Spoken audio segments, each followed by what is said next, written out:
Welcome to Crappens. Don't wait a week for a new video. Join our Patreon at the Crappens On Demand level for instant recap access. Link in description. Enjoy the show.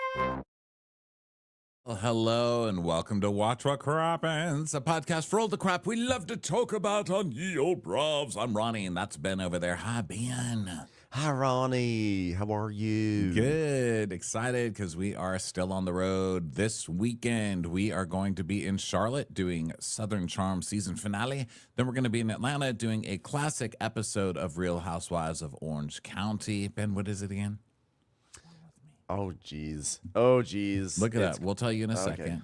And then following that, we are going to be in Washington, D.C., Philadelphia, Boston, Detroit, Chicago, Austin, Dallas, and Las Vegas. You can get links for tickets and our schedule over at watchwhatcrappens.com, as well as a link to our Patreon, which is where you find the videos like we're doing right now. Hi. And you can also find our bonus episodes.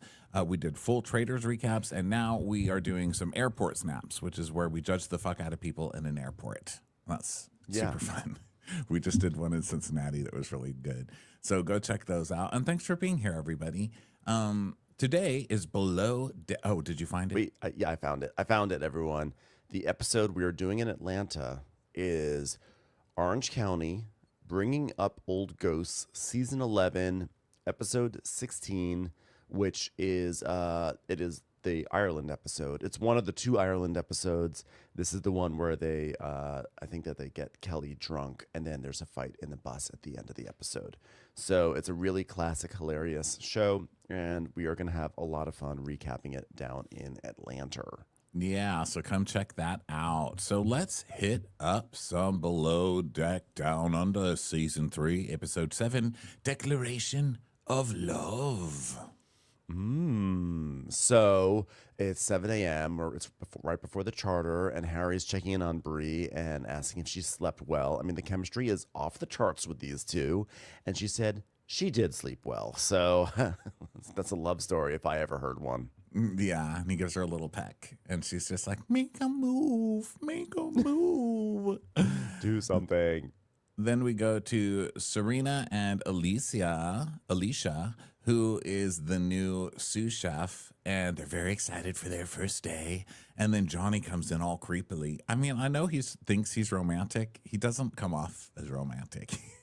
He really does come off as a salty, and I need him to back down a little bit. He's like, hello, it was so nice dancing with you yesterday. And she's like, yeah, it was good fun. Yeah. I hope I didn't make you feel awkward or anything. Do you feel better now that my hand is on your boob? How does that feel? I hope I didn't make you feel awkward or anything when I went in and tried to kiss you after knowing you for 35 minutes. Just say I'm sorry for making it awkward. Not I hope I didn't, because it's like you did make it. You know you made it awkward. You know you made it awkward enough that you are coming down into the galley the next day to have to say this. So I hate when people are like, oh, I hope I didn't make it awkward. It's like, of course you did, and now I have to pretend like you didn't. Well, she doesn't really feel like it was too awkward. She's like, whatever, She's like, okay. I think she actually likes him. Yeah, she seems to like him. And he's like, I know it was too much, especially for your first day. So day 2, impregnation. Meet me on deck. She's like, no, there was nothing wrong. It was quite good fun. It's just that it's my first day on a reality show, and I don't want to totally embarrass myself this quickly. He's like, all right. Just wanted to make sure that the rest of the guys weren't fuckwits, and they are. So full steam ahead. I know, right? He's like, last night I went in for a kiss, and it was a little bit out of character for me. In Greece, we have green gods, Aphrodite, Eros, and they're definitely knocking on my door. From being cold in my heart, the arrow, pretend to get shot in chest with arrow. Oh, Cupid, Dionysus, yogurt. I feel warmer. You'll see, I have heart and love in me now. Even his view of love is so violent. He's like, and then I love by shooting heart. She fall down, she bleed all over ground, and we marry. Jesus, calm down, sir. So Jason is announcing that the jet ski replacement has just arrived. Thankfully, it's wearing a kimono by Captain's Lounge. Please pick that up. It's a beautiful accessory for your jet ski. So Bree and Marina are doing some rooms, and the deck crew's doing jet skis, and now Serena is announcing it's time to do the fridge and freezer, just going through like moldy veg, basically. And so they do that.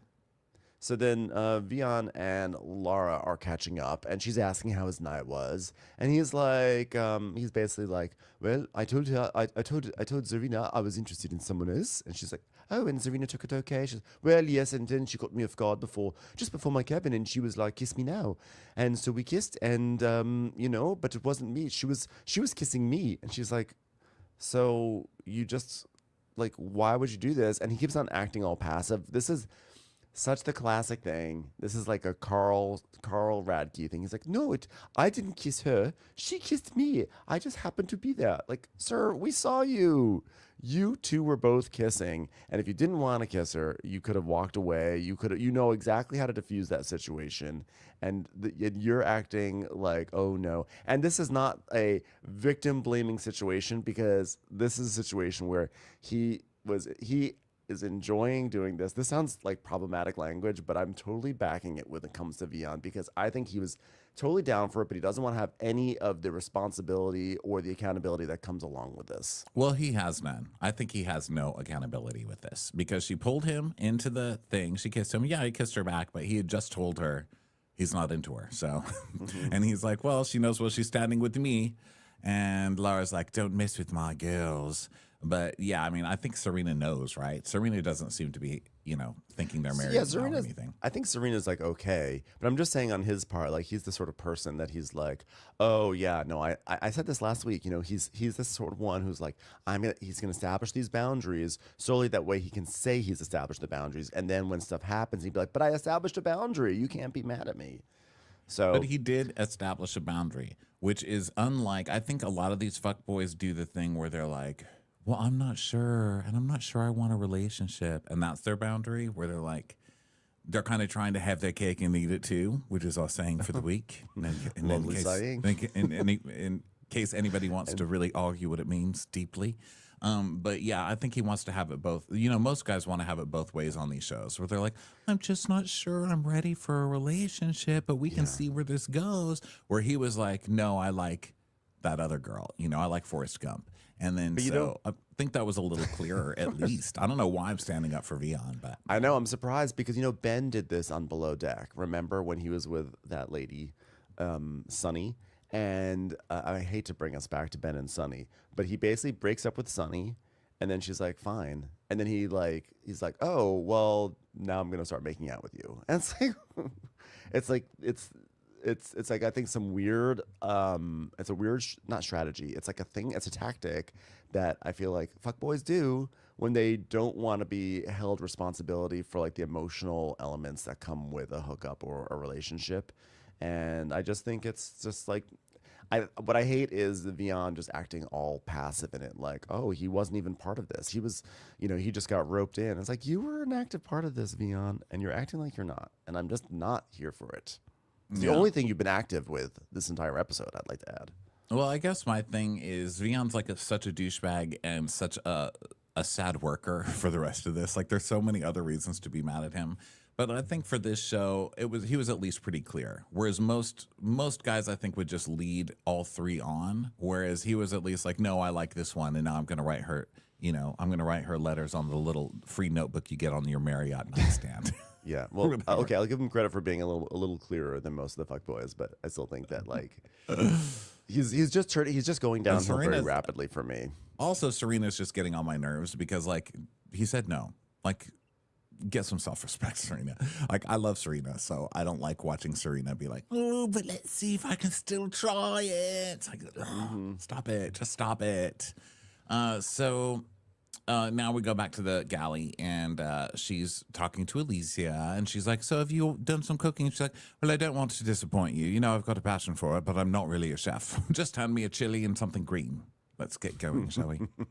I know. It's like, well, I wouldn't expect you to be a chef at 25 anyway. She's like, well, I'd love to learn anything I can from you, but whatever you need, I'll do my best to help. Now tell me, what is salt? It's like, oh dear. So basically, Zarina's going to have her start off making crew food and then go from there. And then Alicia tells us about her background, and she says that she has no official training, but she has a lot of passion, which is great. But if I'm on a 5-star yacht, I want to be like, well, this soup tastes like mud, but it also tastes like passion. So I'm going to keep eating it. I want the training too, not just the passion. Well, some of us just watch, Food Network. Okay, still learn to cook. Watch a couple of YouTubes. You can learn. Can you learn to cook on the Food Network these days? Can you? Searing commentary from Ben Mandelker. Anyway, no, but you can learn to compete against Guy Fieri and learn how to chase a can down a grocery aisle or whatever the fuck he's doing these days. You can learn to mix like bubble gum and duck confit together. Yeah, in a box. So her other big story is the thing. I'm one of 4 sisters, and I have a twin sister. And she plays such a pivotal role in my life. I'm obsessed with her. I want to be her, that goddamn bitch. One day I'll be her. So I've decided to cook and just try my own thing, Because before, all I would really do is put pictures of my twin sister, which were basically me, but then I'd put pins through their head every day. And I started to get a headache. And I said, God damn it, Karma, can you pay attention? We're twins. Nobody could tell us apart unless it came to our report cards or boys that wanted to date us or cars that our parents bought us. Yeah, we were both like so together, and then my identity was bound to her completely, and then she moved on. She got a boyfriend, moved to Australia, did everything she could to get away from me, and I kind of hit a low point, and I started going out more, partying more, doing anything to mask the feeling of being alone, which is my way of saying I wound up in the gutter, and food saved me. Thank you, thank you. I'm a chef. And she's like, and now she's got her own life. She's out in Australia, which is wonderful. And so now it's time to grow up and learn how to make things that have a taste that hides the poisoning that I'm going to feed her one day on her goddamn wedding night. It's great. It's going great. Now that my twin sister has moved off to Australia from England, it's time for me to establish my own identity by being on Below Deck Australia.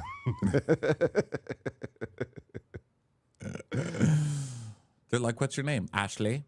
I'm sorry, I thought your name was Alicia. No, I'm Ashley. I'm very happy. I have a boyfriend. Please let me embezzle your money. She's just going to do one of those shows where she turns into the twin just to fuck up her life. Or there's never was a twin. Oh, the best. I love twin intrigue. It's so good. Played by Sarah Michelle Gellar. It is always good. Whether it turns out there's a secret twin or whether you've always known about the twin, but like they have a competition. It just always works out well in stories. Yeah. Has there ever been a dull twin? A dull twin? Oh, yeah. There's a lot of dull twins. Real Housewives of New Jersey. Yeah. I mean, how can you call them dull? One of them fucked their mother. One of them had a husband who fucked the mother, right? That's true. And they would meet and have culottes at Dunkin' Donuts. Yeah, they're exciting. They're exciting twins. Okay. So Harry and Johnny are talking about the new girl because Harry's so, thirsty for the tea. He's like, so you and the new girl, tell me the tea. Won't tell anybody except Brianna and all the girls in cleaning, of course. What's going on? He's like, I like her. Ow, my heart. I've been shot. I'm bleeding on the ground. Fucking heroes. Death by Cupid. And he's like, well, don't remember, there's no rush, is there? My recommendation, give her a kiss and then give her a second kiss 2 weeks later. And he's like, got it. So then Marina's asking Bree about her and Harry, and she's like, well, I think we're both kind of shy and it's kind of tough. I mean, where are the conversations? This morning he passed by me and kissed me on the ear and he still hasn't talked to me about it. Well, what did it mean? I know. She's just in an existential spiral because of Harry, which is amazing. Just quietly on the side of the show. It would just always cut to her being like, I'm having some trouble opening up the peanut butter. Does this mean something about me and Harry? What does it mean? And she's like, I was hoping to see where Harry's head's at, but oh my gosh, I'm just going to get tired of this questioning game. I mean, this morning he said, how's your morning? What am I supposed to do with that? Did he mean this time zone or in America? Because it's not morning in America. It's so confusing. So then Leon is talking to Zarina and he's like, well, I think that Laura's angry at me. She's like, well, what did you do to her? He's like, I didn't do anything. And then Laura walks right in with that. She's really growing to hate Vion, which I love. Like, we've been waiting for this. I think we thought this was going to happen a few episodes ago. So it's been kind of like, come on, Laura, be exasperated. And she's getting there. So I'm very happy. And she just sees him and she's like, He's been kissing too many girls, including you, Serena, you slut. Yeah, and he's like, too many? Who else did I kiss? There's 6 girls on this boat. Oh, and you're going to get through all of them, I'm sure. And he's like, well, are you going to apologize to me, Laura? And she's like, no. Why would I apologize to you, you slut? Wipe your face. Why is it always oily? How is your face oily every single time I see you? And that's one of the things I wonder about him because, I'm a big fan of argan oil. That's what I put on my skin. So I have an oily tint to me as well. Not tint, but sheen. I have like an oily sheen to me too. I never think you have an oily sheen. Really? Ever. Well, sometimes I'll show up like that. fresh out of the shower and I'll be a little sheeny. But it's because I love an argan oil, But I don't know what his deal is because have you noticed he's always shiny? Well, it could be that it's like massively hot and humid there, and maybe he just has oily skin. He might just might be an oily skinned person. He's just so sexual. He's always lubed. He's always ready. He's lubed up. Ready to go. He's ready. So Zarina tells us, at this point, I think Vian and I are just flirty friends, and that probably shouldn't drink around each other. And Vian is obviously a shit stirrer, so let's be clear. I would definitely hook up with him, though. Little muscle man. I've been waiting 2 seasons on the show to get some good action. So then Marina finds a singular hair in the middle of the bed under the comforter. I don't know how she did that. That's but can we talk about how she did it? I don't really understand Marina's process here. I know everybody's like, oh my God, Marina, you're amazing in housekeeping. If I saw this in housekeeping, I would decapitate her. Okay, this is what she did. Whoa. Sorry. It's an extreme day, okay? I locked myself out of the house. It's been a rough morning.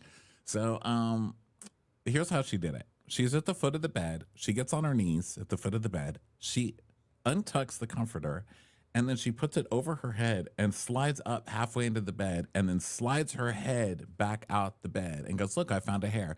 How many hairs do you think are in there now? Exactly. You just left 10 more hairs at the very least 10 hairs. There was way more hair now.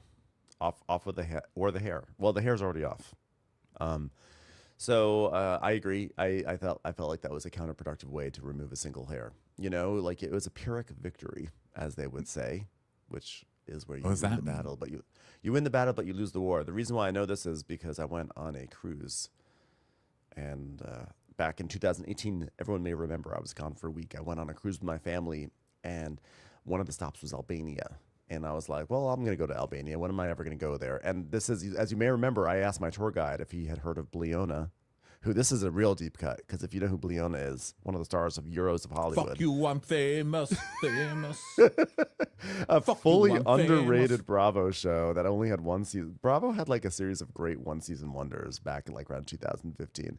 Anyway, the tour guide was very proud that there was a battle in Albania where this Albanian leader named like Skandival, something like that. Skandival won like, against dude, like the Pyrrhic victory is when you put an apple against a pear and a pear wins because it's got some fuzz on its belly. I'm a lawyer and a storyteller. Oh, sorry, I went into Craig. But anyway, the point is that there was a battle that happened in Albania that was like won the battle, staved off the Ottomans for like a heartbeat, but then like the Ottomans came through anyway and they lost the war, and it became known as a Pyrrhic victory. That is your history lesson today, everyone. You're welcome. The Ottoman also lost the war of the couch because the couch always gets it back and the Ottoman doesn't. The Ottoman's just kind of there. It's like optional. Couches win. Sorry, Ottomans. Sorry for your empire. Ottoman. I mean, it's funny to think that our little sweet Ottomans next to our sofas had an empire at one point. They did. They were and just now they're like, God killing damn it. Do you guys remember the time where we were actual beings and we weren't just things that people put their feet on? Now they're just like sidekicks to sofas. They're like, there was a time when we weren't we were the leaders. Now The sidekicks were our sidekicks. That doesn't even make sense. God, no one cares if I get a stain. Yeah. By the way, I think I just want to say, because I know I'm going to get some emails that the leader, whose name I forgot, Skanda something, a very important person in Albanian history, was not part of this battle for it was King Pyrrhus. And so that's why it's called a Pyrrhic victory, because it was King Pyrrhus who led that victory. Okay, so it's a great story, everyone. And this all, of course, relates to Below Deck because this is, of course, a great illustration of the Pyrrhic victory is Marina's hair coming out while she removes a single hair under a comforter. If King Pyrrhus knew that one day this is what he'd be reduced to. A Below Deck recap. Oh, God. So Serena is talking about making toasties for crew lunch, and Alicia's like, is there a toasty machine? Excuse me, you lazy ass. Apparently there is a toasty machine. What is a toasty machine? A toaster? Is it a toaster? I assume it's a toaster. You know, but the thing is this, you've got a flat top. Make it on the flat tops, right? Like I'm a late in life convert to toasting bread in a skillet. This is something I never even really knew was a true option until I was listening to a podcast called The Recipe, which I love, with Kenji Lopez Alt and Deb Perlman. And they talked about toasting bread in a skillet. And I was like, I'm going to try it. And I'm telling you, if you've got like a nice piece of bread and you toast it in a skillet, it is life-changing. It is so much better than a toaster or a toaster oven. That's how I make my bagel sandwiches. You just put it right into a skillet? Yeah. I've made you one Get before. out. Yeah. It gets such a beautiful char. Yeah, you put some butter on there, though, the way I do it. And then you like cook the shit out of those bagels until they're nice and brown and toasty and buttery. Okay, Wow. So there's a toasty machine. So now it's 4 hours till charter, and Vion and Adair are washing the deck. And Vion's like, oh, I think I should share something with you. And she's like, a beer, Coors Light, Bud Light, whatever it is, I'm down. No, yes, well, I don't know if you know what's going on. I really don't know what's going on. What are you trying to say to me? Was it, you have to give me a little bit more context. And he's like, well, it's a little bit of a thing going on with Marina and Zorina. Oh, they rhyme. Yeah, I got that. I know about that. Okay, back to work. No. There's more to it than that. How can there be more to it? I used to date a guy named Bill, and I also dated another guy named Will. It was the most confusing shit I ever heard in my life. Is that what's happening to you?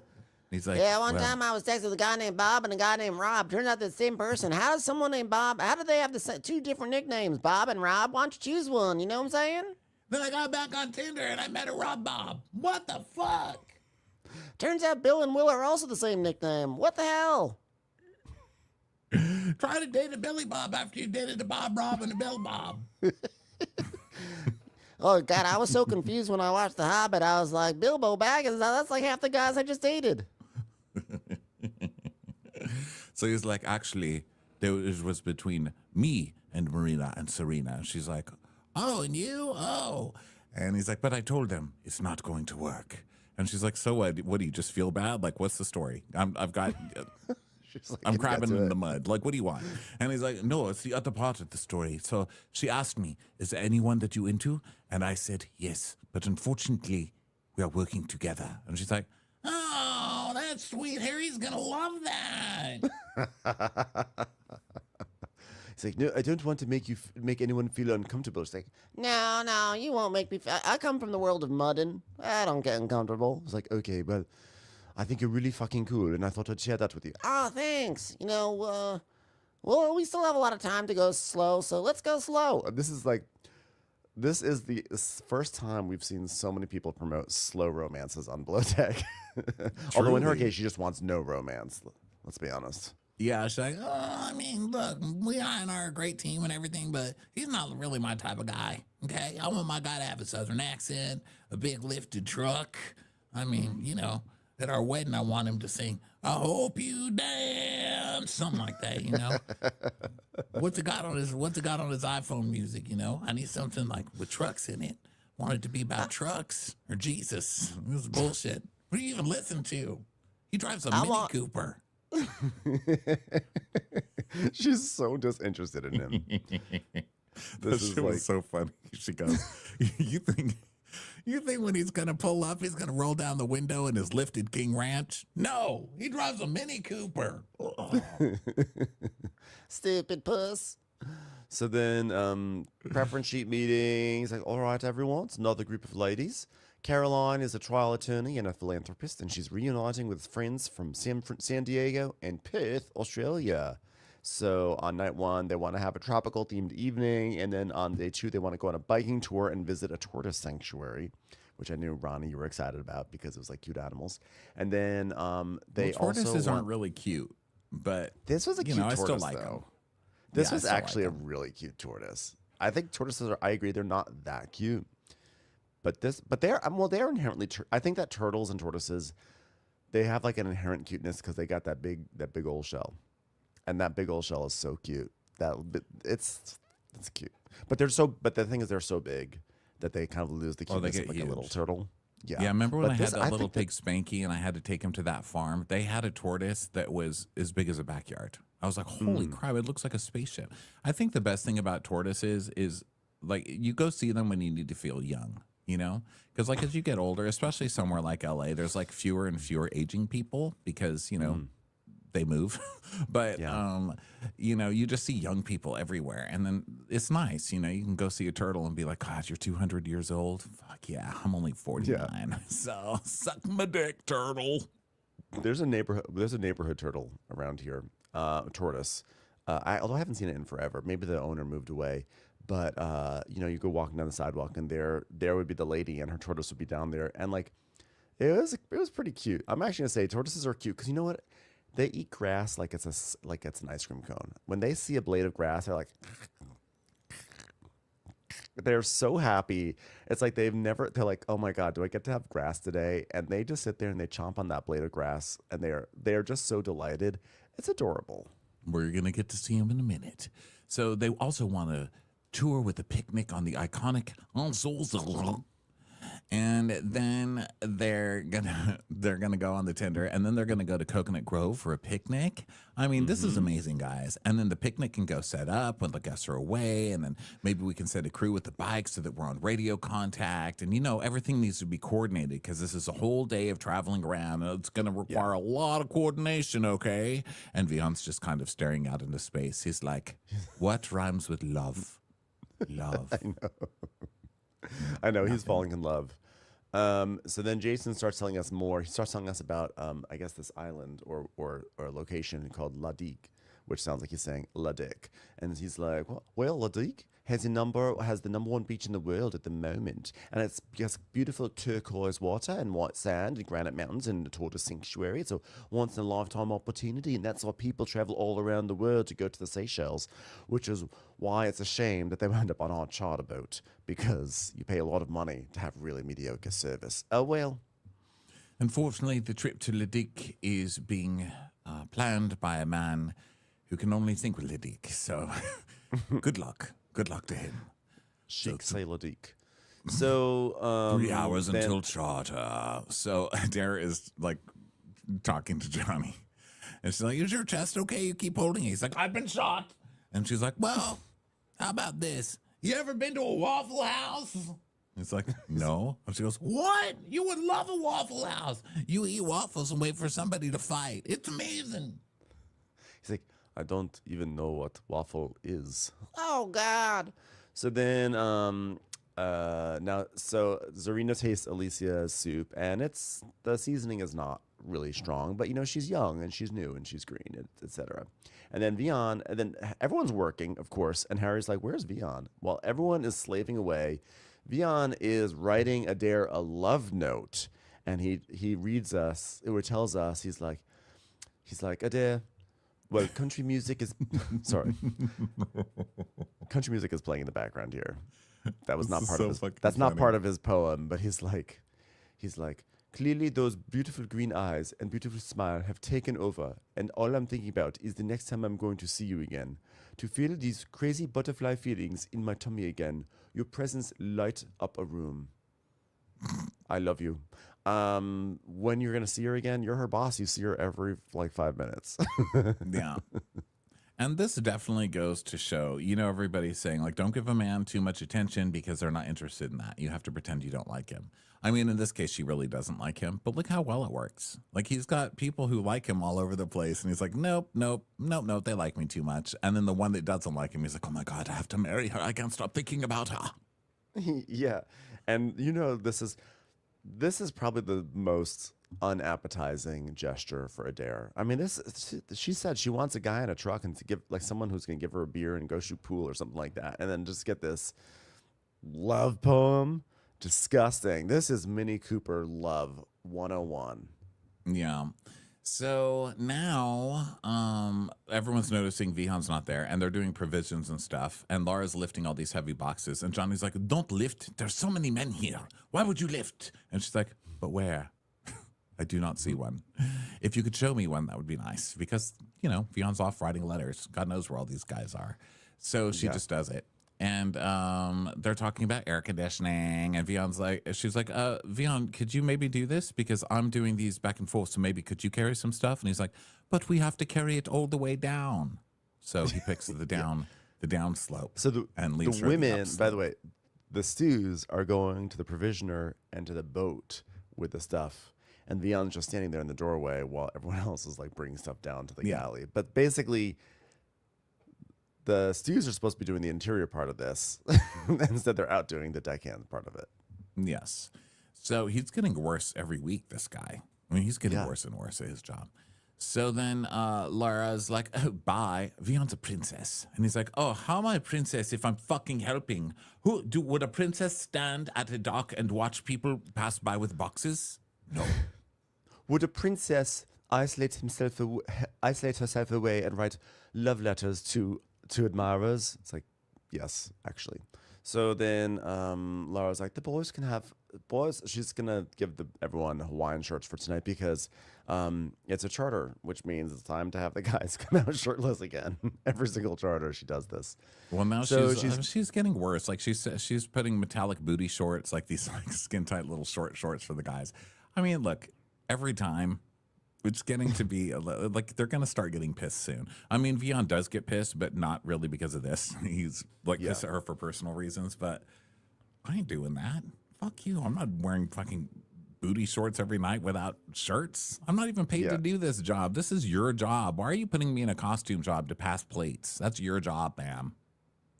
So then Laura meets with the stews, and she basically tells Marina that she's going to stay on housekeeping because she's really good at it. And Marina is, of course, upset about it because this is what happens. This is the lot in life on Below Deck. When you're good at laundry and housekeeping, you get stuck there the whole season, and then you complain about it. Yeah, and she's like, oh, I'm pissed. Compliments will go so far when you don't see the light of day for 3 days. It's not fair. Well, don't worry. You just left a whole head of hair in a bed. So maybe you'll get moved off that job. Yeah, seriously. And Laura's basically like, I've got a job here, and I've got to choose the best people for the job. So it is what it is. So now it's 30 minutes till charter, last minute looks and everything, double checking toiletries in the shower, etc. And then Harry's asking Alicia if she's ready for her first charter, and she's like, yeah. And so they're all getting ready, and then Johnny finds his booty shorts, and he's like, oh, I found booty shorts in bed. Should I wear for Alicia? Hey, you have the same bro. And they're like, oh God, more booty. Another night of booty short service for the guests. Yeah. So he's like, he asks how Laura's doing, and she's like, oh my God, I'm kind of hot, but fine. He's like, is it as hot outside as I am on the inside? And she's like, oh my God, if you need a fan, go to the galley. All right, they're all down there. Yeah. So, okay, so Laura's talking to Zarina, and she's like, I really like Vihan, but every time I see him, he's just chatting to Adele. Like, he just doesn't fucking do anything, And Adele, and Vihan's like talking to Harry, and he's like, Adele makes me just so nervous, bro. I mean, look, I wrote this letter for her. And Harry's like, really? Well, you better take it a little bit slower. Before you send that letter, I would hold on to it for another week and a half, and then give it one line at a time. Letter? A letter is third base. You can't do that. You haven't even met her parents yet. He's like, but read it, bro, because it's got a lot of depth. Oh, poor Vihan. It does not have a lot of depth, Vihan. Poor, sad, go Vihan. So Zarina is like, oh, Jesus, it's so hot. Can someone turn the temperature down? My tits are sweating. So now the guests arrive, and we learn a little bit about Caroline from her bio that pops up. She's from La Jolla. She's a trial attorney, a philanthropist. She has her own parking spot at her favorite winery, Napa. So she's also a drinker and a driver. I know. So she's also an alcoholic. Good for her. So Carolyn, thankfully a lawyer, because she's got to get herself out a lot of DUIs. I know. It's like, way to throw Carolyn under the bus. She doesn't have a parking spot she knows when they asked her to fill out the form, she's like, well, you know, they love me out there. I practically have a parking spot. You know, this is just what I am. Like, she probably drove her car through the wall. They come on board and everyone says hello. And then Caroline says to one of her friends, like, hey, just so you know, the captain is majorly checking you out. And it cuts to Captain Jason looking like as far away from the women as possible. Yeah, he's into you. All right, I need to crack on with the platters. Maybe we should do like a little hummus plate or something. So Alicia starts making that. And meanwhile, Adair's doing the tender and people are doing the dock. And now they're en route to La Dick. So hummus Damn is right served. we are. I've been en route to the Dick for a long time. Okay, and I find it each and every time I try to find it. So Alicia has agreed to make Thai food for the crew lunch. Surely this is going to work out great. And Serena and her talk about how great they are at working together and stuff. And Serena's like, you know, Alicia's amazing. Normally I like to sit on a counter and really ask the person, what do you do? What's your favorite color? Where have you gone to school? Do you know what chiffonade means? Do you like French bulldogs or chihuahuas? What's your favorite kind of knife? Paring or chefs? You know, sort of stuff like that. But I learned with the last one that makes people run away. So I've just decided to hand her crew food to see if anybody dies. So I've learned a really important question to ask in these moments on the counter is to say, when you put on a shirt, do you put your arms through the holes first? Do you put your head through the hole first? Or do you do a weird thing where you drape the shirt over your entire body and keep your hands directly at your side? And then once your shirt is on, you slither your arms up through the shirt and through the armholes like a regular lunatic. Because then I might know we have a problem. So the ladies are being wacky. They're like cracking up. They're like, how do I open this door to go to the outside? What is not open? Honey, you need to press the button. I pressed the button. Oh my God, it opened. Oh my stepping God. on my It's hair. closing again. Try and open it with my butt. Oh, I wouldn't open. I'm falling. You know, I got a parking spot at this doorway. So then Harry's asking where Adair is and everything, and Adair she arrives saying, hey, This looks yummy. so they all, it's just they're talking. I don't know, nothing really happens. Vian is basically, he's just crushing, and he's like, we've put everything out there now that we can, you two, so Johnny and Adair go down for 2 hours. So they're going to go and have a break. I don't know why I felt compelled to read that, but now we all know exactly when they took that's what happens. It's like, I thought when I started reading it, I thought he was saying, now that I've put it out there that I'm really into you. But no, he was like, no, we put the water toys out on the ocean and you can take a break. so Laura checks in with Bree. She's like, what's going on with Harry? She's like, I don't know. We went out on a date. I told him my parents owned an ice cream shop and then nothing. It's just like, hi, bye. How was your night? Oh, I mean, what is that? And she goes, oh, so he needs to get into gear then. Yeah, I mean, I think it's fizzling. What if it's fizzling? I think it's fizzling, yeah, but we haven't talked about it. If a fizzle fizzles in a forest, but there's no one around to hear it fizzle, are you even drinking a Diet Coke? I need more communication. All right, well, I'm just going to sit over here and fantasize about going to my cottage in rural England with my dogs because you're annoying the hell out of me. Thank you so much. So I was like, basically what's happening to you is what's happened with Harry and every woman since he's ever been born. You're bored. She's like, maybe. So now Vian is talking to Harry about this love letter situation. He's like, would you like me to read it out loud? And Harry's like, yeah, absolutely. But read it very slowly. You don't want to go too fast. He's like, all right. Adair, you speak your mind and there's no filter. And that I love that the most. Never change that as it is what makes you you. That is what makes you you. I mean, your accent. I love your accent. And Harry's like, oh, American accents. It's like, yeah, makes my heart skip a beat. Well, you are special. And Harry's This is the most- he likes her accent. I mean, she's got no inside voice. And she's like, yeah, back around here, swing that truck over the load. So, no one likes that accent. Harry was way too accurate with that. It's so funny. Oh, my God. You've got the most romantic voice I've ever heard in my life. No, I've heard that before. Swing that jet ski back around the corner there, please. So now they all, speaking of which, water toys, party, fun times. Laura's telling Bree they need to set up this dinner at a certain time. And then Vian's trying to flirt. So he's like, "So, Adair, was your break good?" Yeah, I showered and washed my hair. It was real nice. I was trying to get more mud into it, honestly, but I couldn't do it. Oh. So then Laura's like, well, you know, I didn't really want to get the boys in the underwear, so why don't we put some palm leaves on the front and the back? How about that, Brie? Do that. And she's like, oh my God, they're going to love this. So Laura's like, well, they requested Seychelles Island themed dinner, so, you know, does Silver Hot Pants scream Seychelles? Not really, but the women are going to love it. I get to demean Harry again, so it's worth it. So then Zarina's telling Jason that the boys are gonna be in booty pants again, and she's like, "Oh, and by the way, I don't think I told you, Jason, but I filmed the boys just sitting having a laugh on the job. This is my polite way of tattling on them and saying they're not doing their shit." Because while Harry and Vion were reading that love letter, they were on like a monitor in the galley, and so Forgot that. Zarina totally recorded them as she should have for proof when she needs it, when they accuse her of like not pulling her own weight for some reason. So Serena shows the captain. She's like, oh, forgot to tell you, you've got some videos about the boys sitting around. And he's just like, meh, they love a chat, the old dick. What are you going to do? So he doesn't really care. So then, you know, he probably cares more that they're tattletaling, honestly.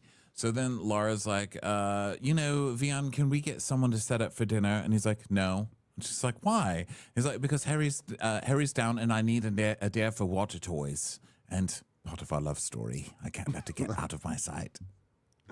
He probably is like, I want to have time alone with Adair so I can flirt with her. She's like, yes, I just feel like it's a bit like the boys are all kind of just like chilling. And it's just a bit annoying to see us getting it done as quickly as possible. And then Adair's always just like wandering around like she's got nothing to do. He's like, well, that's crazy. And he's like, no, it's just like, that's just the way things are with you guys. Someone could be doing this, you know, things like that. You could be productive and not standing around reading poetry to each other on the closed circuit television.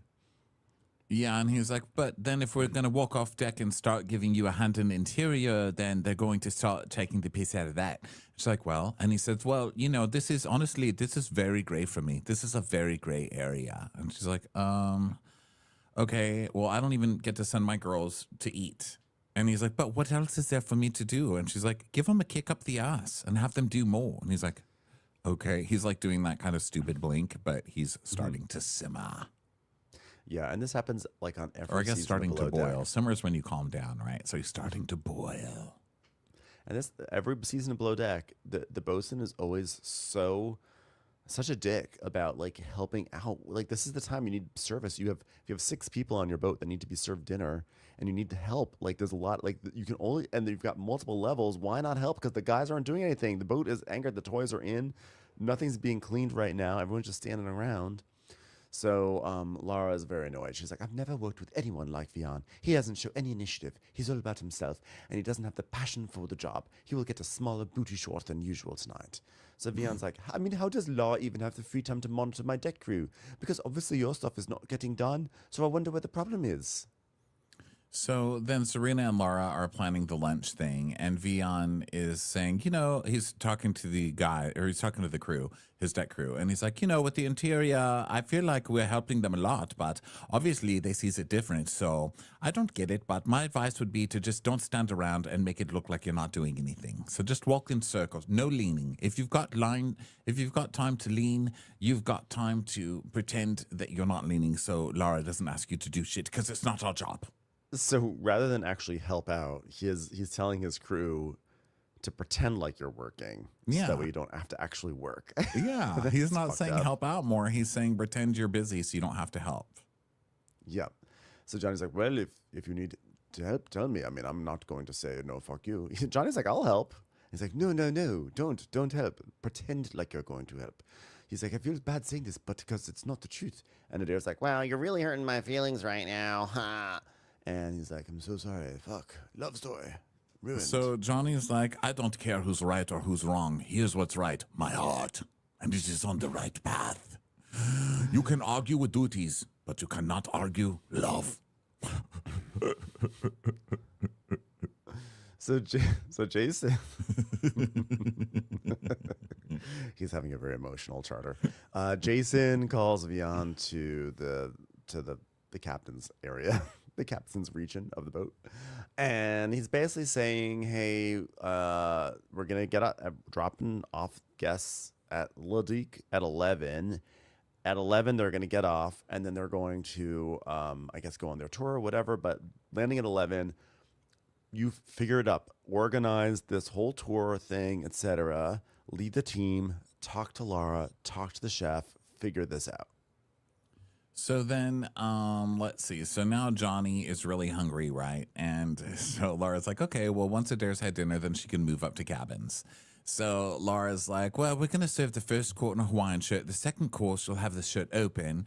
The third course, you're wearing this. And we're serving a fourth course, which is just your balls on a plate.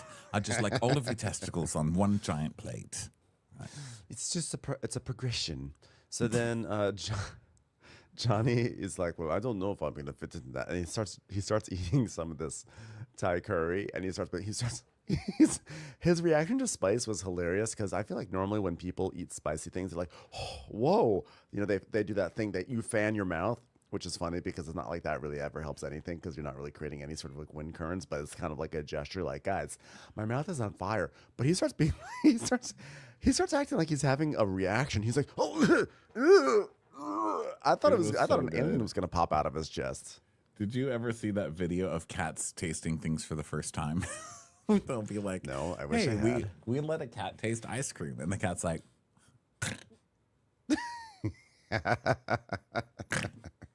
that's how Johnny was. Their face just freezes with their mouth open. They're like they're petrified. Their taste buds don't know what to do. It was so fucking funny. And he's like, I'm crying over here. And Harry's like, I'll try it. Oh my God. God, it's really hot. Jeez. And Johnny's like, I'm hungry. I don't care. I'll eat it. And they're all like these big burly guys, and they're all just like dying with this spicy food. They're like, ah, and Alicia's like, sorry, I love spice. And Harry's just like, oh, he's gonna eat it because he's in love. So he's like, the curry warms up my whole insides. It almost came out of my eyes. Keep on eating, keep on smiling. I do it for love. Curry eyes. So then she's so proud of herself. She's like, yeah, it's a pretty diabolical curry. So it's so funny because she's like just smiling. So now it's time for service, time for the food to go up. Zarina's making an enormous snapper. She has this big ass snapper that's salt baked. It was a big fish. I feel like Zarina does a good fish. I feel like whenever she has to do like some nice fillets or whatever, she really kills it, right? Yeah, she does great with fish and soups. Loves a soup. So they've climbed 707 stairs today, we see on the screen. And so Marina's showing Adair how to clean and stuff. And then Lara presents the snapper with mango salad. Bon appetit. And then the guys come out in their shirts. They're buttoned. It's crazy. It's first course. So then Alicia is asking to clean stuff. So they're doing great in the galley because Alicia's like, please, let me clean things. So Serena's in love. And then Alicia's like, it's a lot of work and it's a lot of adjustment. But, God, Serena's a good boss to have. It's really nice to be around a woman who doesn't look exactly like me and excel in every single goddamn way. So that's nice. And then Marina, meanwhile, is talking to Adair. And Marina's like, so do you have type? And Adair's like, Well, I thought I do, but I don't know. I don't know how well that's working out for me. I mean, it's probably time for me to switch it up. she's like, what's your type? She's like, I don't know, like a redneck vibe. and Marina's like, oh, like, woman, bring me a beer. Like, gross ketchup on white tank top, just like sitting in lounge chair, throwing tinfoil at TV, watching football and picking nose. Yeah, exactly like that. That's perfect. I love that. Yeah, I just want someone to tell me, bring me a damn beer. Sometimes it's just all you want in life. And she's like, I was fucking joking, Adair. That is so sad. But that's That the was kind of guy I sarcasm. like. You want someone to show up in a pickup truck covered in mud, doing like donuts in the parking lot and going off and drinking and driving down the. Yeah, that's perfect. That sounds like the dream. Sweat stains, bald hair, booger rockets, typical guy. That's what I'm into. It's like gross. God. Hey, you ever see Panic Room? Remember how Dwight Yoakam looked in that movie? That was so fucking hot. So now the next course is served, and the shirts are open. And the guests are like, wait a minute, now their shirts open? And Vion's like, don't worry, there's one more dish to go. Don't spoil it. Jesus. This is a progressive surprise dinner. Don't tell him what's coming. Yeah. So then it's going to be a local chicken curry with a caramelized pineapple. Enjoy. So right now, Vion's totally fine with getting into the booty shorts, which they're doing right now. And he's like, get the shirts off, boys. You know what? Let's do it for the tip. Because when you earn 2,500 euros, you're not going to fucking care about wearing this shit. So just put it on. So he does, and he comes into the kitchen, and Serena's like, whoa, hold on a second. Please, nobody stare at my eyes. Oh, man. Wow, that's really beauty. So then Adaira's meanwhile grossed out. She's like, All I see are inner thigh hair, and I couldn't even imagine eating my cake and turning over and have that silver crotch in my face. No, thank you. so... Whatever happened to Levi's? So the guys are like taking forever, by the way, to get into the booty shorts. They're taking forever, and they're sitting around a lot. During this entire thing, the stews are going up and down the staircase. Zarina's plating, Alicia's plating. Everyone's like working so hard. And the guys are just sitting there joking around, taking their time. And Laura's like, hello, come on, hurry up, everyone. You know, just because you're strippers doesn't mean you have to be lazy. It's like, I don't really understand the correlation between those two concepts, but fine. She's like, come on, do this, hurry up. So Laura's basically bossing them around because they're dragging their asses. And she's like, get up there. Yeah, and Vion is not liking that. So he's like, look, I don't like this because my butt cheeks are hanging out. Let's just get it over with. She's like, you just did a strip tease the other day. You rubbed your whole taint on a woman's face. I think you'll be fine. And he's like, well, but I wasn't so naked. I had underwear on. Okay, your underwear were the same size as this. And she's like, I thought you were a world-class stripper. No one said world-class. They said beefcakes. Yeah, it's not world-class. So his whole thing is that the underwear he was wearing fit him better than. So he's like self-conscious, or he's claiming to be self-conscious all of a sudden about. He's like a stripper diva. He's like, well, I can do it when my booty shorts fit me right. And we're like, why is he all of a sudden being so particular about his booty shorts? I mean, look, we all know what it's like to put on a shirt that's like, you're like, oh God, I hate the way I look in this shirt or something like that. So for a moment I was like, oh, I can understand it. But then he says, I'm her equal on this boat and she's bossing me around like I'm one of her minions. It's fucking annoying. Like, this is really pissing me off. I'm like, oh. Yeah. So it's not about the booty shorts. It's because you're fragile. Because listen, I mean, I've never had a job where I haven't been asked to put on like really skin tight booty shorts, and that's it. You know, so I know what it's like. Like, you really need to get the right ones. And I think if he had started this by saying, listen, you've had us naked every dinner and it's starting to feel creepy. Like, can we just not be naked anymore? Like, if he had started that, I think that everybody has the right to be like, girl, I'm not getting in booty shorts for every single dinner. I think everybody has that right. But the fact that he was all gung-ho and like, let's do it for the tip. And now he's mad that he's getting bossed around and now he's using it like, how dare you treat me like this? It's like, okay, no one's buying it, buddy. Exactly. So they go up, they do it, everyone's amused, etc. But Vion, afterwards, he's upset. He's like, that was not fun. Fuck this. And I was like, well, why did you do it then? He's like, well, what are you going to say? No? He's like, well, you could have said no. He's like, but why could we not be in our Hawaiian board shorts? It's kind of funny because he's like, I hate being bossed around by Lara, but unfortunately I have to listen to everything that she says. Yeah. It's like, well, you can't play the card like, we're equals, you can't boss me around. Then why are you saying that you had to listen? You could have just said, no, I'm not going to do it. Yeah, and Harry's like, well, what's the difference between that and Speedos? I really don't get it. And he's like, well, I feel uncomfortable with my butt cheeks all hanging out, you know? The whole thing is going up my butt crack. I mean, it was too far. It was too far. And Harry's like, okay. Yeah, he's like, he put them on, he looked at himself in the mirror, and he was like, yep, I'm going to wear them, and he served them. And so obviously this is about something else. Yes, and to be fair, I think also Harry is lacking empathy in this department because to him, booty shorts is like wearing a full tuxedo because like normally it's a budgie smuggler. So it gets smaller. Oh, that's true. Smaller. Yeah. Skimpier, I should say. He's like, this is the parka of swimwear. I don't really understand. It's the hoop dress of swimming. So So Zarina's asking him how it went, and he's like, "Ooh, I think it went a bit too far. I mean, that's just not usually a piece of clothing." She's like, and Zarina's like, "But like, was it a good fit? Were they are quite tight." It's like, "I just didn't feel comfortable in them." She's like, "Well, she knows she can't help but arrive. She ordered it off of Seychelles Amazon, and this is just what they had." And I don't think she wrote to them saying like, "Please give me the smallest and tightest booty short." He's like, "But no." And Harry's saying like, "Yeah, but no one's forcing you to do anything. You know, it was peer pressure, yes, but you don't have to. You're your own person." Yeah, and meanwhile, Zarina puts the shorts over her clothes. She's like, "It's not that tight. Do I look as hot to you now as you look to me in these things? Come on." He's like, "Oh God." So Harry's just like, "I don't think it was her intention to hurt you." And he's like, "I need to leave." Like he's getting mad that no one will be on his side because he's trying to do this like, I'm a victim of harassment. And they're like, "Okay, sir."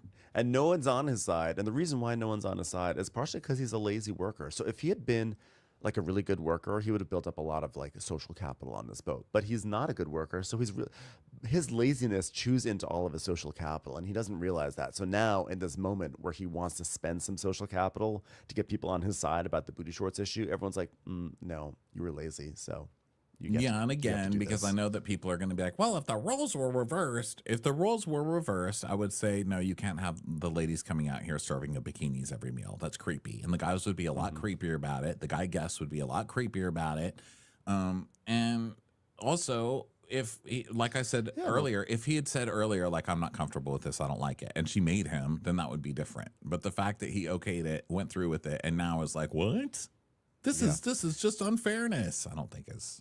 Well, if the roles were reversed, it'd be a whole different story. Of course it would be, because it's a different context. But it's not. They're not reversed. So therefore, Vion, you suck. Yeah, Vion sucks. So then we get a romance scene with Harry and Bree. So he's like, "All right, here we go. Bree, how was your day? How was it?" She's like, "Good." He's like, "First day of charter?" She goes, "Yeah, they're nice." And he's like, "Is that so?" "Yeah, really nice." "All right, bye." She's like, "Oh my God, what does it mean?" Why is Harry walking so slowly out of the room? Just try and take it a little slower. That's all. Don't mind me. One step at a time. So now Vion wants to slip the letter to Adair, but he doesn't want to put it on the bed because then Marina will see it and then she'll pick it up. And Harry's like, "I think if you write it to Adair, she won't pick it up." And he's like, "Oh, I just need it in the right hands. Because I've had a thing with Marina, you know? Like, do I write my name with, like, love?" And it's like, "No, please don't write love. Please. You've got at least 3 years of courtship before you do that." Listen, I don't want Marina to find this letter, so I'm going to put it in the most discreet place. Exactly where you put your foot when you walk into her room, by sliding it under the door. Like, right. If it were on Adair's bed, that would actually be more discreet than just sliding it under the door and just having it right there in the middle of the floor for everyone to see. And Vion's all nervous. He's like, "Oh my God, I just don't want Marina to throw it away. God, that was an epic opus I wrote." It was just so much thought and so much time, so many words. You know, it was very hard to write. So I've just had butterflies in my stomach. So he slides it under the door. Jason checks in with Alicia to see how her first day was, and it was good. And then Marina goes in the cabin, and of course she opens the door and she steps right on the letter, and she's like, "What the?" And she's like, "There's a letter." So she doesn't throw it out because she's not the crazy person that Vion is trying to make her out to be. So she's like, "Adair, you got mail." She's like, "Oh, finally a mail around here. Did he bring a beer?" "No, like letter mail." "Oh." Did he ask me to bring him a beer? No, I don't want to read it. She's like, "Well, it's 3 pages. It's very Ross from Friends." She's like, I don't know what that is. What the hell? "Could you, I don't know, reference it to Grace Under Fire or something?" Can you include something that involves ducks and dynasties? I like that this young girl would be referencing reruns of Grace Under Fire. Grace Under Fire. I know. The early 2000s. Can you mention Brett Butler? You got any original flavor Roseanne? Reference that. I don't like long letters. You know, the longest thing I like to read is the license plate. So meanwhile, Bree is checking with Lara. Bree and Lara are looking at the fish in Captain Jason's room, and they're looking at and Laura's telling them Bree what the names are, and she's like, yes, and this one right here, this relaxed one, his name is Vian, because he's just floating around, not doing much, and wearing booty shorts. Oh, I've never seen booty shorts on a fish before. Yeah, it was hard to find, but Amazon really has everything.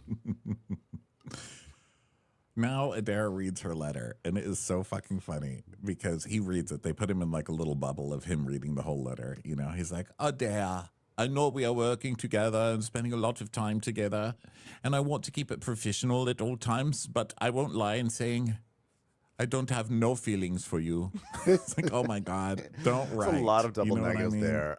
I won't lie in saying I don't have no feelings. Well, first of all, it's grammatically questionable, but then, so wait. I won't lie by saying I don't have no feelings.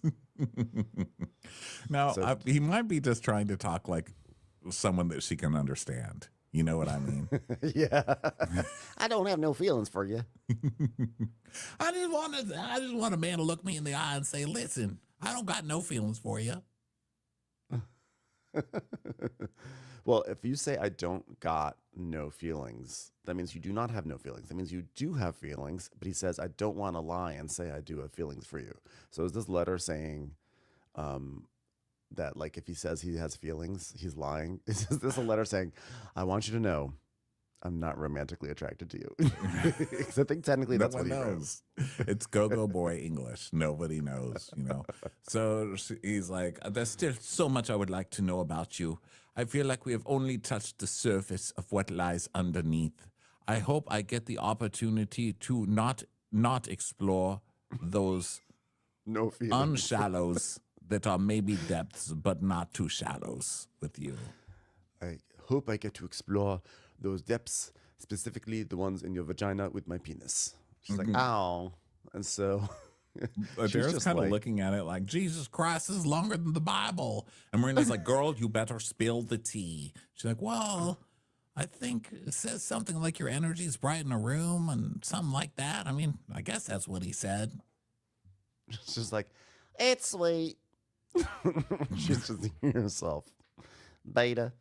So Harry's talking to Laura, and he's like, so, by the way, I'm sitting on your bench. How do you feel? And she's like, good. He's like, so, what's the lowdown? What's the gossip? Should I do something else for Bree? I don't want to go too fast, So I was kind of thinking of maybe walking up to her, smiling, and then walking away. I don't know.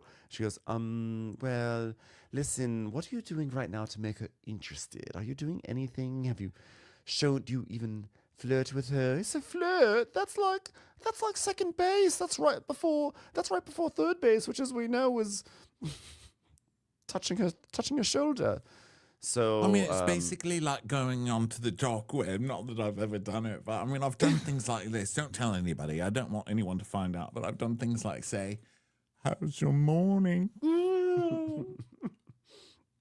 She's like, yeah, I just you have to be careful because otherwise a girl can just kind of float off. And, the thing is this, she's like a mortal, so don't really fuck this up. So make a move. She's like, yeah. Oh my God. She's like, I don't think she knows that you like her.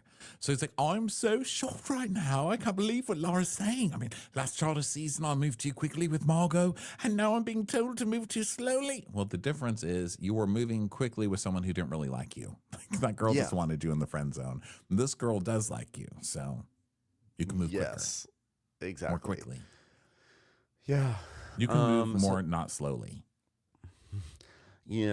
I'm not lying when I say I don't go no faster. So the crew is waking up. It's the morning, and everyone's saying hi, morning, hello, hello. Adair and Vian have like a little hug, and Vian because she hugs him. He's like, oh, good, she's not mad at me about that. No, and he's like, no, that I know I have a chance. I'm on cloud 9. Okay, and then they're talking. Jason's telling everyone get ready because this is the day of the big picnic. They're going to leave at 11.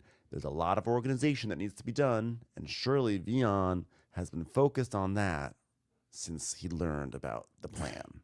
Yeah, so now it's Laura, Serena, and Vian. And they're like, okay, well, what's the plans for the thing? And he's like, I mean, you see it there. They're going on a bike ride. And they're like, so do you have a plan? He's like, yeah, people will be with them on bikes. Probably Marina and Adair. And she's like, but I'm going to do the picnic. And he's like, okay. So Adair riding then, and Johnny on the beach, and then Chef, you, me. I mean, who cares? You know, beach, bike, duh. There's radios. People can just communicate. And she's like, Adair's like, but will the radio work? And he's like, yeah, probably. Oh, this All right, fucking so I guy. just need you to tell me what time I should be there to cook the lunch for everyone. He's like, well, you could be there, I don't know, like 12, 4 p.m., 7 p.m., 1 p.m. Tomorrow, She's like, yesterday. I don't know. Let's just say 12 of someday. Yeah. And she's like, okay. And so Laura's like, I mean, what's going on in his head? This is a once in a lifetime opportunity for the guests. I mean, what are they going to do? You need to make sure that the sandwiches are fresh when they get back from the tortoises. So then meanwhile, Harry's like, okay, I'm going to step up my game. So he texts Bree and he says, I wish we had more time to talk while on charter. Your kisses and hugs are the best part of my day. Wish we could have a proper snuggle together. And she's like, oh, this made my day. Does he like me though? I'm really still so confused. So she writes back saying, this made my day. And I always look forward to your hugs and kisses. And I love that. She's really happy because he finally decided to flirt with her. So now it's the picnic time. So Laura's sending some people to set. She's telling Serena to set up with Johnny, and she'll go with the guests and do the bike ride with Adair and them. And so Jason's radioing to it's getting swelly. So they're going to have to go in a taxi. Okay, so they all start going over there. And first breakfast is served. And Serena's like, so first one you're going to be making this is smoked salmon. Well, basically, she's just cooking with Alicia, right? Yeah, so they cook. By the way, can I say then- something? Can I say something? I know this is totally going back, but I forgot to mention it because this was, I thought, notable. Just with Vion complaining about everything. This is. I'm totally stopping the flow, but I'm just. This was There's no bothering me flow. enough that I was just about to talk about making finger sandwiches. So don't worry. Glad to because be this bothered me interrupted. enough that like I was thinking about it in the bathroom last night. I was like, you know what? I have to make this point on the podcast, and then I almost forgot to. But what I thought was so funny, and what I really love about Below Deck, they are so smart with their editing. This show is really a very sophisticated show, a way that they really storytell with very quick things. We saw that whole scene of Johnny and all the Deckies eating that spicy curry, and they're all sitting around. They're in like a bank. They're in their banquette. They're like losing their minds because it's so spicy. They're coughing. They're sneezing, but they're all just sitting there. They're doing their thing. And there was this really quick shot of in the middle of the service that Bree and Lara, did you see this? They both had like mugs of the curry, and they had to like sneak a few spoonfuls off to the side, and they were like, oh, thank God. And they just were eating it, and then they went back to work.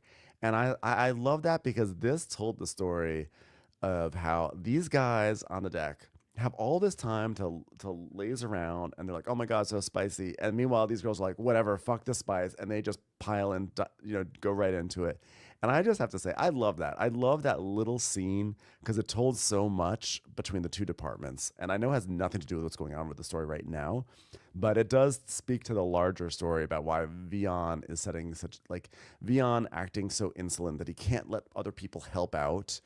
And he's like, oh, but why do we always have to help out when meanwhile your people are down there in the crew mess, just sitting around they have the luxury to be coughing over their hot curry. So anyway, Yeah, you got to sit there and marinate in your assholes being turned into rings of fire. So, exactly. So now anyway, it's that time was just to something load up that- the tender and get stuff across. So they're packing, and Vion's like, oh my God, you guys are so on top of it. I don't even have to give you direction. So I'm not going to. I'm tired. Jeez. Yeah. So then He one of the literally guests is like, he literally backs out of this picnic. yeah, this guy's the worst. So now one of the guests is like, wish you were coming, Captain. He's like, someone's got to look after the ship, don't they? I'm working on some kimono designs. I'm thinking this time they'll open the front and have like a silk belt or something like that. You guys go ahead.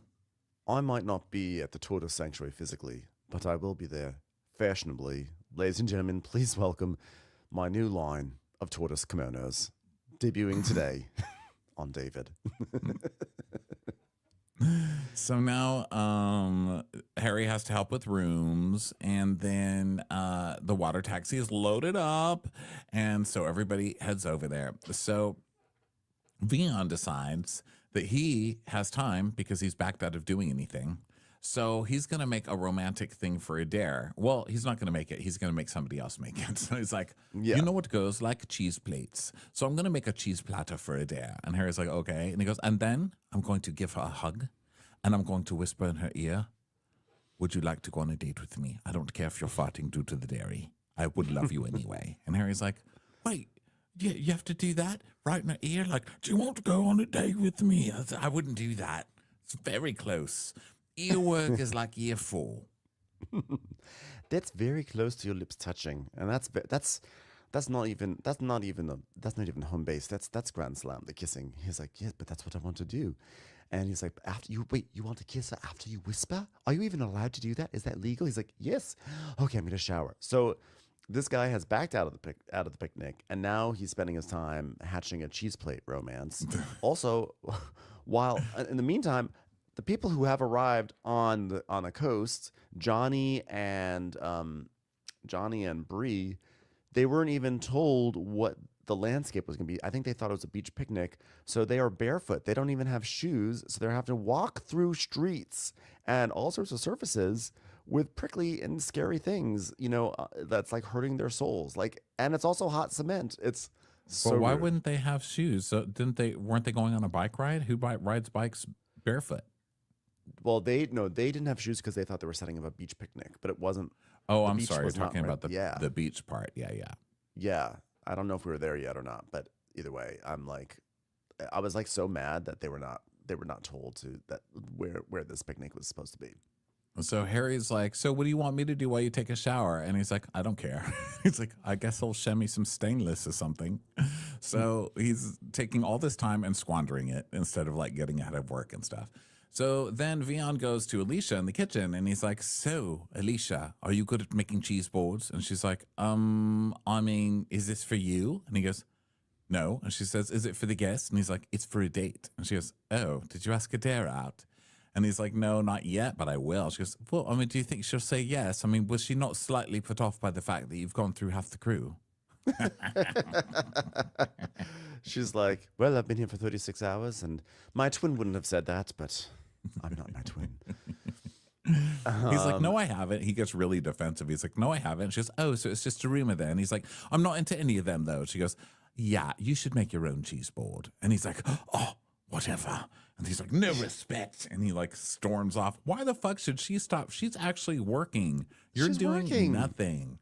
And you've got Harry also doing nothing. Make Harry cut a fucking cheese board. And I love her now because she's like, get the knife out. I'll show you where the cheese is, but I'm busy. I mean, who the fuck is this guy? Like, nah.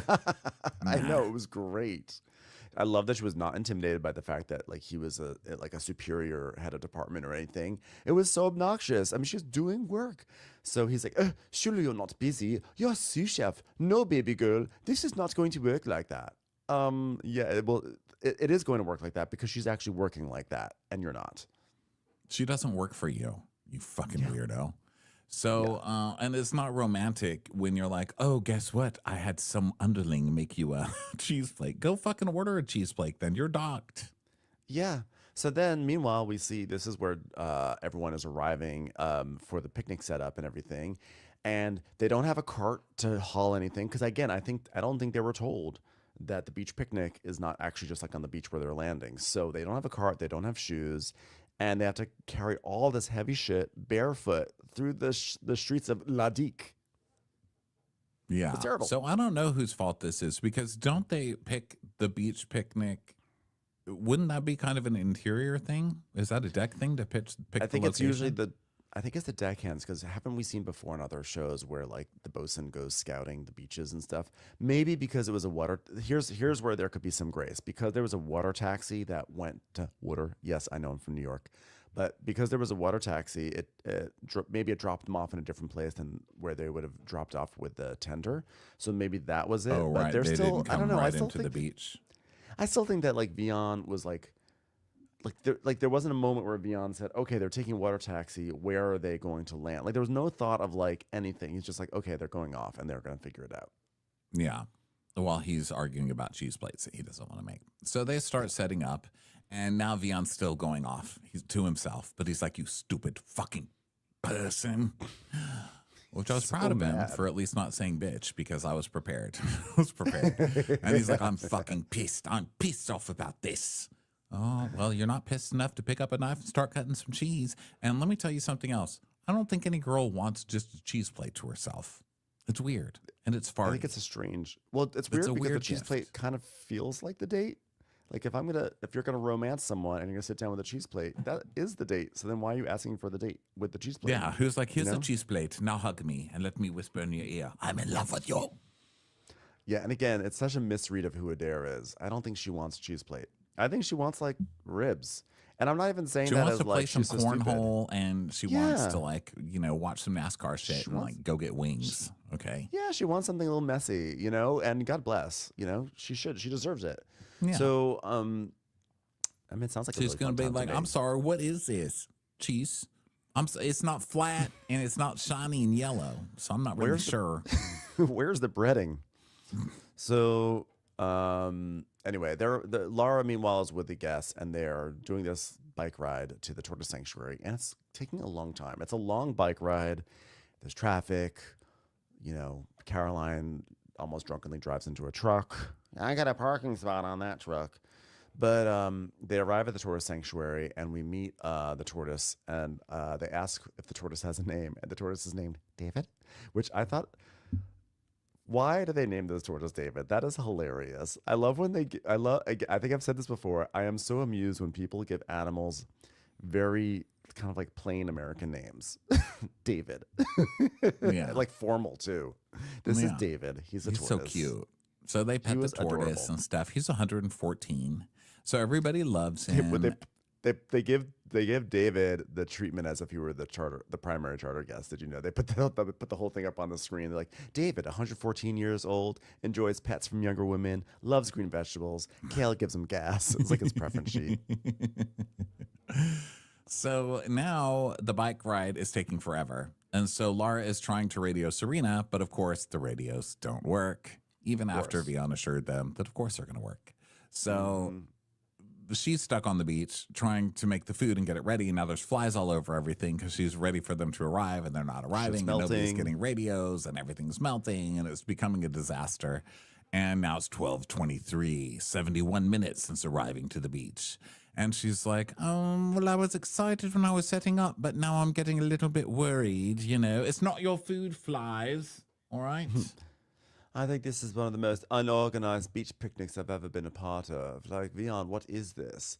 And yeah, so it's a disaster because she put everything out way too early, and now everything's melting, and the flies are attacking it. And who knows when anyone's going to be there because everything's delayed and no one can communicate. And it's all Vian's fault while he's on the boat making cheese platters. And I can't wait for next week when the two women just tear Vian apart on the boat. Because Yeah, I hope he they deserves it. do. This fucking guy. That's what they show in the previews. They show Zarina and Laura basically confronting him Vian and basically telling him he's like totally inept, and I'm here for it. Love it.